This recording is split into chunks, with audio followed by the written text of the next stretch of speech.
If you want to actually get fluent in a foreign language, you need to speak with native speakers. When native speakers are nowhere to be found, you need Italki. Hi, I go by globedaddy here, and I've used Italki for both language learning and for teaching. I've logged over 500 combined lessons, and I'm obsessed. There are so many good things about this app, but there's also a few things that bother me. One thing that I've loved about Italki is the amount of tutors you can find. When I use Italki for French, I find it so easy to find tutors because there are literally hundreds of them. I've been able to speak with people all around the world from places like Mauritius and Quebec.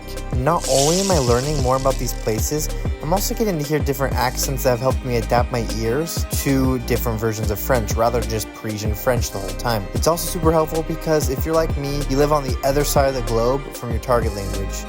And while having quantity is nice, you have to know that quantity does not mean quality. Several times I've even spent nearly the whole time hearing the tutor go on a rant rather than give me the chance to even try and speak, and if you're paying for lessons, it can be pretty frustrating. To ensure you're getting the highest quality of tutor or teacher, I recommend reading the review section on the tutor's profile and see how many lessons others are taking with that tutor. Even if a student gives a positive review, if they're only having one lesson with that tutor, they probably didn't actually like them. Look for tutors that have students that have taken several lessons with them to ensure you're getting more out of your lesson.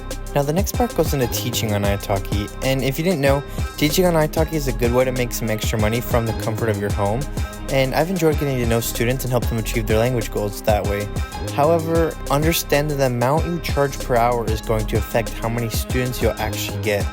If you're charging $20 an hour as a language tutor with no specific credentials to your name, don't be surprised when you don't have many students. I didn't charge as much as many others in order to get lessons, so I'll admit I didn't make as much as I would have liked to, but I looked at it rather as a side gig instead of a full-time job to make it more justifiable. My language skills have increased beyond belief thanks to Italki. I've spoken with people from more than 30 countries and will continue to use Italki for the foreseeable future. The downside is Italki has made it increasingly difficult to connect with other language learners like you and I, so I've had to resort to other platforms to meet others. Not every language is available in Italki, so if you want to learn something like Tongan, you're going to be disappointed. However, if you're wanting to learn a better known language like Spanish or French, Italki is the place to go. Teaching on Italki can be a good chance to make some extra money, but don't quit your day job as this is far from the most profitable side gig. Thank you guys so much for watching, and let me know in the comments what other kind of videos you'd like to watch.